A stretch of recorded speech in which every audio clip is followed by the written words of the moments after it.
Pero bago tayo magpatuloy ay pakilike ang ating video. Ganun din ang subscribe button, pati na rin ang bell icon para lagi kayong updated sa mga parating ko pang mga uploads.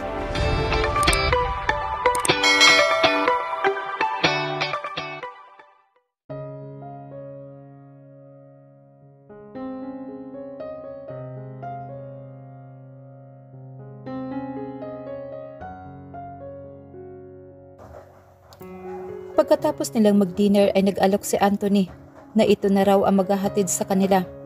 Inuna talaga nitong ihatid si Andrew. "Thank you sir sa free dinner at paghatid." Nakasimangot lang si Anthony habang nagtatanggal ng seatbelt si Andrew. Nasa unahan pa rin ito at nakaupo sa tabi ni Anthony. Hindi man lang nito nilingon si Andrew. Mukhang inis na inis pa rin ito sa nobyo-nobyuhan niyang mas malambot pa sa mamon ang puso nito. Si Angela lang ang nakakapansin ng pag-ismid ni Andrew dahil sa kasungitan ni Anthony. Bumaling si Andrew sa kanilang dalawa ni Amanda na magkatabing nakaupo naman sa likuran. "Bye Ma'am Amanda, bye honey," paalam ni Andrew sa kanilang dalawa. "Bye," tipid namang ngiti ni Amanda. "Bye honey," nakangiting paalam niya kay Andrew. Natutuwa kasi siya pag sinasabi nito ang salitang honey para kasi itong masusuka. Nangingilabot si Angela na mapansin niyang nakatingin si Anthony sa kanya sa maliit na salamin na nasa gitna ng kotse. Kitang-kita ni Anthony ang matamis niyang ngiti kay Andrew bago ito tuluyang nakababa ng kotse. Nag-iwas agad siya ng tingin kay Anthony. Kung makasimangot kasi ito, ay para bang nagsiselos ito. "Angela, huwag natin gawing driver si Anthony. Pwede ba doon ka sa harap umupo?" Pilyang suhestyon naman ni Amanda. Kinabahan tuloy siya at walang nagawa kundi lumipat sa unahang pwesto katabi ni Anthony. Hindi naman nagreklamo si Anthony. Tahimik itong nagmaneho muli. Mukhang malungkot rin ito habang nagmamaneho. Nagtataka si Angela kung bakit mas inuna pang ihatid ni Anthony sa Amanda kahit na napakalayo ng bahay nito. Hindi naman siya makapagreklamo kay Anthony dahil nakikisakay lang naman siya. "Bye guys, ingat kayo ha. Aasahan kita. Ha Angela sa Sunday," paalam ni Amanda sa kanilang dalawa ni Anthony bago ito bumaba ng kotse. "Sige po." Nahihiya siya kay Amanda dahil masusulo niya si Anthony. Pakiramdam niya, makakasagaba lang siya sa love life ng mga ito. Nang makababa na ng tuluyan si Amanda sa kotse ni Anthony, ay namayani ang katahimikan sa loob ng kotse nito. Tahimik pa rin kasi ito nagmamaneho. Muntik pa nga siyang magulat nang buksan nito ang music ng kotse nito. Ngunit mahina lamang ang volume niyon. Endless Love ang kantang pumupuno sa loob ng kotse nito. Itinuan na lang ni Angela ang kanyang paningin sa bintana ng kotse dahil hindi niya kayang tumingin kay Anthony. Love song pa naman ang pinatutugtog nito. Parang inuungkat ng kantang iyon ang kirot sa puso niya. Masakit pa ba? Sa pagkakataon na iyon ay nilingon niya ito. "Ha?" Kunot noong tanong niya kay Anthony na magtanong ito. "You're..." Walang prenong sagot nito habang nagmamaneho pa rin at nasa kalsada ang atensyon. Namilog ang kanyang mga mata dahil sa sinabi nito at nagiinit agad ang kanyang pisngi sa kahihiyan. "Pwede ba? Huwag na natin pag-usapan yan sir." Nakasimangot siyang nag-iwas muli ng tingin kay Anthony. Bakit naman kasi nito itatanong yun? "Don't get me wrong. Hindi sa binabastos kita. Nag-aalala lang ako sa'yo. Because nakikita kong hindi ka pa rin maayos." "Wala ka nang pakialam doon, sir." "Of course, I have all the rights to ask you these questions. Ako ang dahilan kung bakit hindi ka makalakad ng maayos." Tinakpan niya ng kanyang dalawang kamay ang magkabila niyang tainga. "Huwag mo nga ipaalala yung katanghan ko." Singhal niya dito. Hindi ito kumibo ngunit parang nasaktan ito. "You regret what happened to us?" Seryosong tanong ni Anthony pagkaraan ng ilang minuto. Napalunok siya sa tanong ni Anthony. Pinili na lang niyang huwag iyong sagutin. Sa totoo lang hindi naman siya nagsisisi na ipinagkaloob niya ang kanyang pagkaberhen kay Anthony.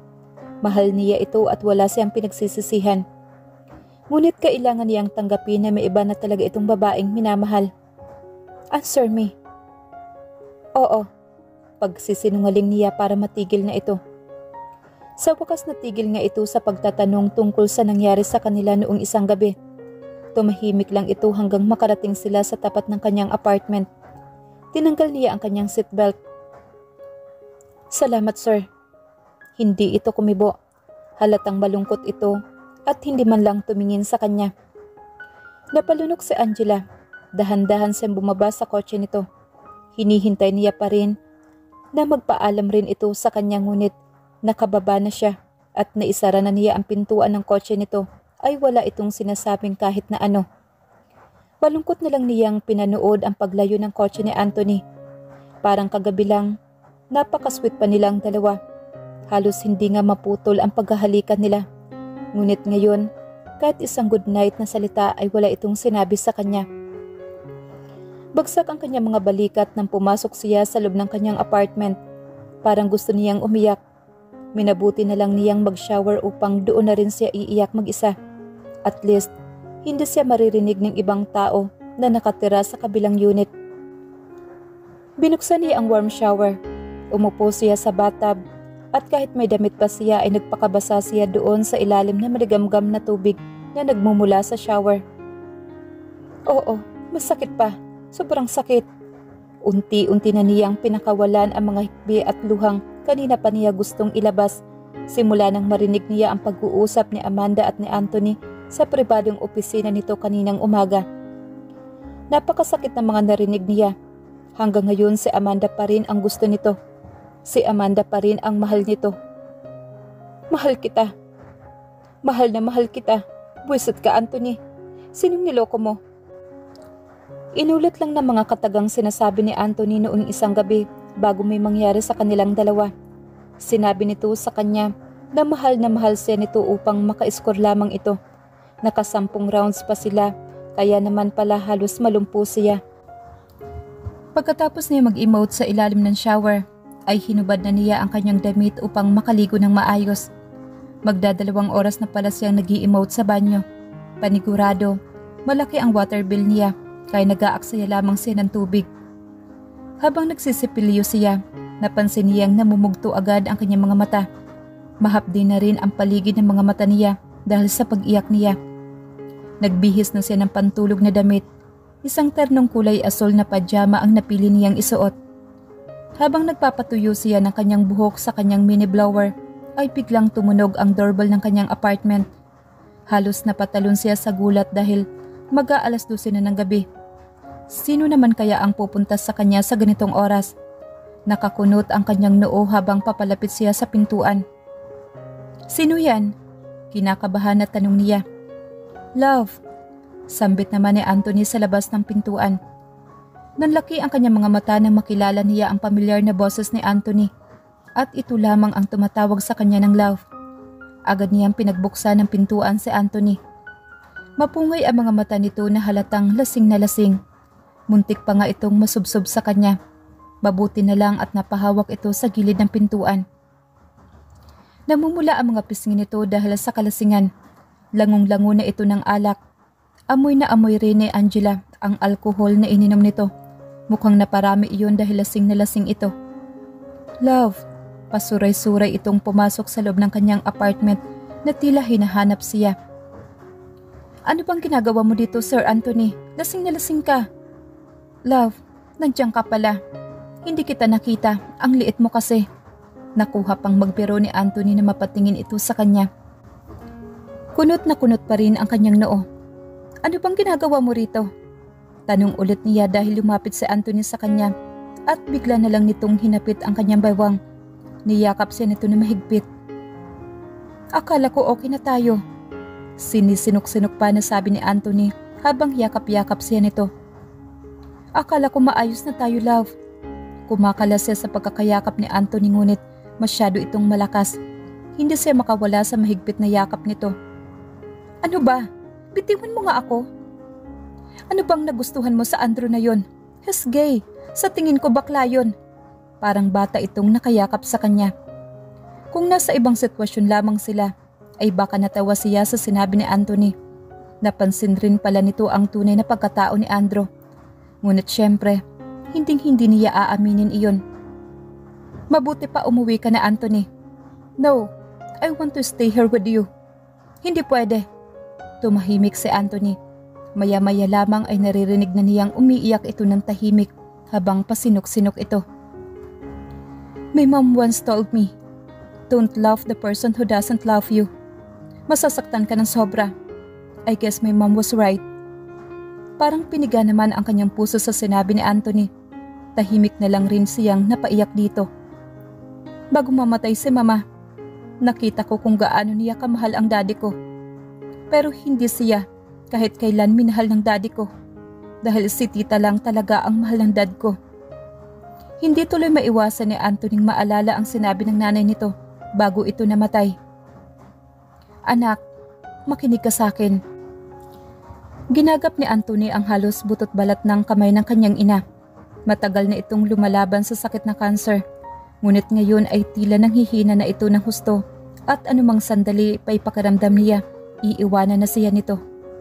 Ma, hagulhol ni Anthony habang hawak niya ang kamay ng kanyang ina. Kapag magmamahal ka, huwag kang magmamahal ng taong pagmamay-ari na ng iba. Huwag mong hayaang saktan ang sarili mo. Kasi matutulad ka sa akin, anak. Hanggang sa huling hininga ko, hindi ako minahal ng lalaking minahal ko ng husto. Kaya ipangako mo, anak, huwag kang gagaya sa akin. Ayokong pagdaanan mo ang sakit na nararanasan ko. Don't love someone who doesn't love you back. Hirap na magsasalita ang kanyang ina, ngunit pinakinggan niya pa rin iyon na mabuti. Nakabandana na lang ang ulo nito dahil kalbo na ito at wala na ring mga kilay. Wala na ring kulay ang mga labi nito. Nakakaapat na chemotherapy pa lang ito ay tila hindi na iyon kinaya ng katawan nito. Opo ma, sagot naman ni Anthony. Mahal na mahal kita, anak. Please, huwag kang magagalit sa daddy mo. Hindi niya kasalanan kung hindi niya ako nagawang mahalin. Pero nasisigurado kong ikaw, mahal na mahal ka ng daddy mo. Maging mabuti kang anak sa kanya. Patuloy lang sa paghagulhol si Anthony sa mga huling habilin ng kanyang ina. Pakisabi rin sa tita mo, patawarin niya ako at sana matanggap ka niya bilang anak niya. Tumango lang siya dahil hindi na siya makapagsalita sa sobrang lungkot niya. Kantahan mo ako, anak. Huling hiling ng mama niya.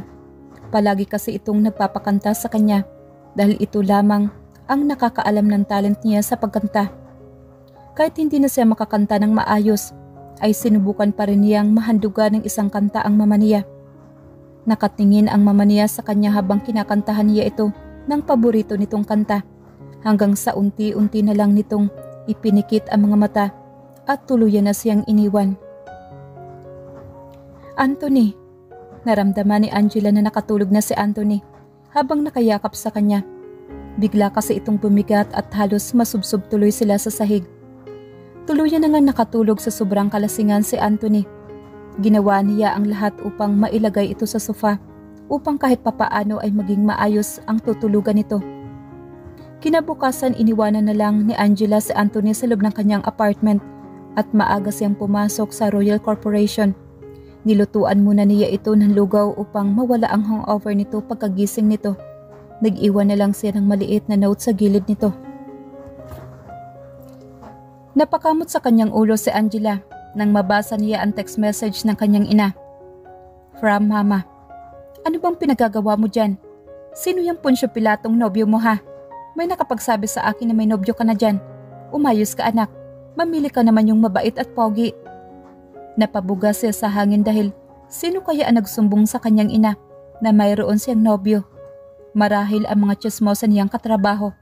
Pero napaka-imposible namang makarating agad ang balitang iyon sa mama niya. Pinili na lang niyang huwag mag-reply sa mama niya dahil malilate na siya sa birthday party ng anak ni Amanda. Araw iyon ng linggo. Simula nang iwanan niya si Anthony sa apartment niya, ay hindi na niya ito muling nakausap. Nakakasalubong niya ito minsan sa Royal Corporation ngunit hindi na siya nito pinapansin. Mas mabuti na rin iyon para mas madali siya makapag-move on. Hoy Gaga, napalingon si Angela sa kanyang gilid dahil naroon pala si Andrew sa waiting shed na pinag-uusapan nilang lugar kung saan sila magkikita papunta sa bahay ni Amanda. 5:00 na ng hapon iyon at late na ito ng 30 minutos. Makagaga ka dyan, ikaw nga ang late oh. Nakasimangot si Andrew habang pinagmamasdan nito ang napiling outfit nito. Ano yung suot mo, Neng?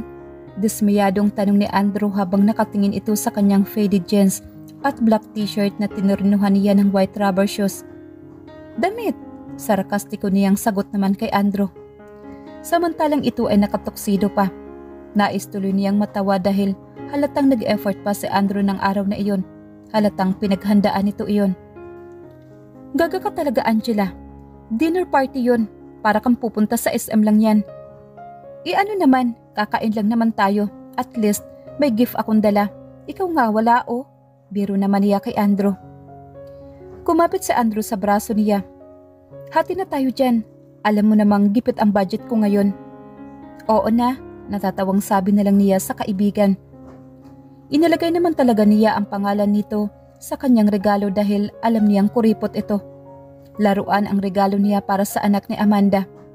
Ayaw na sana niyang umattend sa birthday ng anak nito dahil ayaw niyang makita si Anthony. Paniguradong naroroon ito. Maya-maya pa dumating na ang bus na kanilang sasakyan.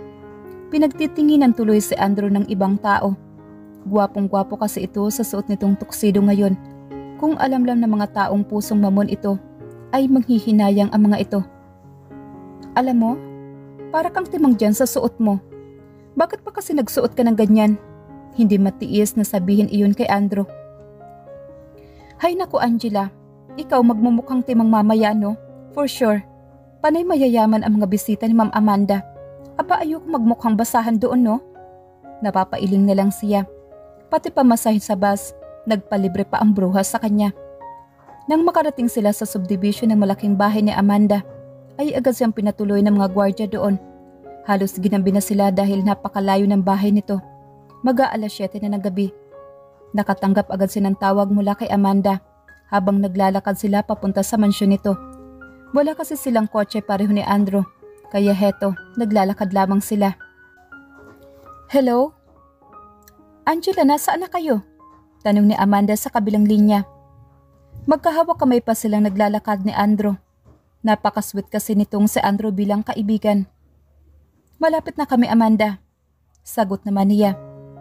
Okay, mag-uumpisa na kasi. Kayo na lang ang hinihintay at si Anthony. Napalunok siya sa sinabi ni Amanda. Ibig sabihin, wala pa doon si Anthony. Pasensya na Amanda, na late kami. No problem guys, see you later. Iyon lang at ibinaban ni Amanda ang telepono nito. Nahiling niya na sana hindi na lang nagpunta si Anthony sa araw na iyon, kahit miss na niya ang binata.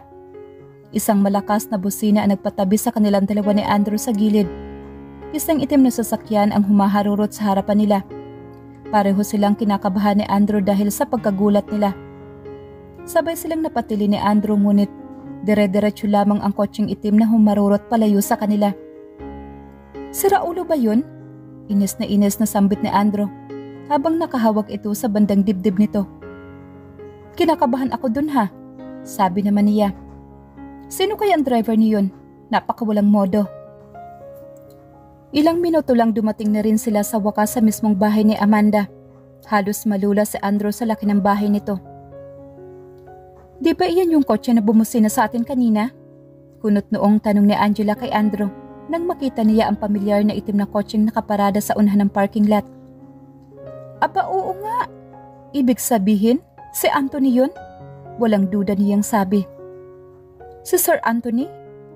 Oo, malamang siya yun. Dahil sabi ni Amanda, tayo na lang at si Anthony ang hinihintay nila. Mukhang may galit sa atin si Sir A. Baka ikaw talaga ang type. Tumahimik ka nga dyan, Andrew. Putol niya sa panunukso ni Andrew sa kanya. Malay mo lang naman, hindi ka naman jujugjugin ng 10 beses ni Sir Anthony kung, pwede ba Andrew, huwag na natin yung pag-usapan? Nakakunot na sambit niya. Ayaw niyang umasa kahit 1% dahil alam niyang ikamamatay na naman iyon ng puso niya. Fine, sabi mo eh. Inakbayan siya na Andrew bago ito nag-doorbell. Wala pang ilang segundo ay binuksan na ni Amanda ang napakalaking pintuan ng bahay nito. Hi guys! Naka-evening dress ito at halatang nagpa-makeup pa. Tama nga si Andrew. Magmumukha siyang basahan sa gabing iyon dahil sa kanyang outfit. Napaglunok siya at gumanti ng ngiti kay Amanda. Napakaganda talaga nito. Kahit siguro siya ay magiging lalaki, ay ito rin ang pipiliin niya kaysa sa isang katulad niya. Mukha itong prinsesa ng ibang bansa. Hello, halos tabingi ang kanyang ngiti. Nakaramdam kasi siya ng hiya dito. Tuloy kayo na lang ang hinihintay namin para kumain. Nakangiting sabi ni Amanda. Iniabot niya kay Amanda ang regalo niya para sa anak nito. Ngunit ang sabi nito, siya raw mismo ang mag-abot niyon sa bata. Pagpasok nila sa loob ng marangyang bahay ni Amanda, marami na ang mga tao sa loob. Ang iba sa mga ito ay namumukhaan niya. Nakilala na niya ang mga ito noon nang isama siya ni Anthony noon. Angela? Oh my God, is that you? Hindi makapaniwala ang isang kaibigan nila ni Anthony nang makita siya. Angela? Tanong ng isang lalaking kaibigan nila Amanda. Hindi na siya matandaan nito. The ex-girlfriend of Anthony, remember? Siya lang yung babaeng pinakilala sa atin ni Anthony before. Sagot naman ng isa at sabay-sabay na pangiti ang mga ito. Natutuwang makita siyang muli. Oh my God, she's still beautiful. I wonder where's Anthony? Sabi naman ng isang babae. Guys, huminahon kayo. She's with her boyfriend. This is Andrew. Pakilala ni Amanda kay Andrew dahil hindi ito pinapansin ng mga kaibigan ni Anthony. Sakto naman palabas ng isang kwarto si Anthony habang karga nito ang isang napaka-cute na batang lalaki. Napatingin silang lahat kay Anthony at sa baby ni Amanda. Parang huminto ang kanyang mundo na mapatingin siya kay Anthony. Mas lalo itong gumwapo dahil sa tuxedo nitong suot-suot habang may karga itong batang lalaki. Bagay na bagay dito ang maging daddy ng magiging anak nila. Iyon agad ang kanyang naisip habang nakatingin siya kay Anthony. Parang may kumurot tuloy ng pinong-pino sa puso niya nang maisip niyang imposible na iyong mangyari dahil may mahal itong iba. Bigay mo na yung gift mo sa anak ko. Tudyo naman ni Amanda sa kanya. Napansin kasi nitong napatulala siya kay Anthony. Napalunok siya ng ilang beses dahil halos ipagtulakan na siya ni Amanda palapit kay Anthony. Naiwan tuloy si Andrew sa mga kaibigan nito. Habang papalapit sila kay Anthony at sa anak ni Amanda, ay seryoso lamang nakatingin si Anthony sa kanya. Para bang may pangungulila sa pagtitig nito sa kanya na lalong nagpapabilis sa tibok ng puso niya. Anak, may regalo sa iyo si Tita Angela. Nakangiting sabi ni Amanda sa anak nito. Muntik pa siyang itinulak ni Amanda kay Anthony. Para sa iyo baby, sambit niya ngunit kay Anthony siya nakatingin. Tumaas naman ng kaunti ang gilid ng labi ni Anthony dahil sa sinabi niya. For me? Biro naman ni Anthony sa kanya at doon pa lang siya parang bumalik sa kanyang katinuan. Nag-iwas agad siya ng tingin kay Anthony at bumaling siya sa anak ni Amanda. For you baby. Iniabot niya sa batang karga ni Anthony ang regalo niya. Agad namang napangiti ang bata. Wow, thank you. Masaya nitong tinanggap ang kanyang regalo. Happy birthday. Nauutal pa rin niyang sabi sa bata dahil ramdam niya ang pagtitig ni Anthony sa kanya sa gilid ng kanyang mga mata. Alam niyang nakatitig pa rin ito sa kanya. Thank you. Nais ng batang magpakarga sa kanya. Karga mo? Hiling ng bata sa kanya. Nalaki naman ang kanyang mga mata dahil nagpapakarga ang bata sa kanya. Dahan-dahan naman siyang tumingin kay Anthony dahil ibinibigay nito sa kanya ang bata. Ngunit nararamdaman niyang dumapo ang isang kamay nito sa kanyang braso. Parang apoy iyon na nagsindi sa kanyang buong katawan. Kakaiba rin ang pagtingin ni Anthony sa kanya sa mga oras na iyon na magkalapit silang dalawa. How are you? Bulong naman ni Anthony sa kanya. Sobrang hina lamang ng boses nito. Parang nagtayuan ang balahibo niya sa kanyang batok dahil sa tanong nito na may halong paglalambing. Okay lang. Pabulong na lang na ring nasagot niya dito. Ngumiti ito ng simple dahil sa sagot niya. Wala naman nakapansin sa pagbubulungan nila bukod kay Andrew. Nais mapataas ng kilay ni Andrew dahil sa kinikilig ito para sa kanya. Napapansin rin ni Andrew na si Angela talaga ang gusto ni Anthony base sa mga ikinikilos ng binata. May binabalak si Andrew na idea upang matapos na ang paghihirap ng dalawang ito. Nag-iwas na lang siya ng tingin kay Anthony dahil nakakapanglambot ng tuhod ang pagtingin nito sa kanya. "Thank you, tita." Hinalikan siya ng anak ni Amanda sa kanyang pisngi at niyakap pa siya nito. Mukhang gustong-gusto talaga ng bata siya. Napangiti naman siya sa ginawa ng bata dahil napakasweet nito. Nainggit naman si Anthony sa paghalik ng bata sa kanyang pisngi kaya pasimple nitong nilaro ang anak ni Amanda upang makanakaw ng halik rin sa kanyang pisngi. Nanlaki ang kanyang mata at napatingin agad siya sa mga tao. Kung nakita ba ang mga ito ang kapilyuhang ginawa ni Anthony?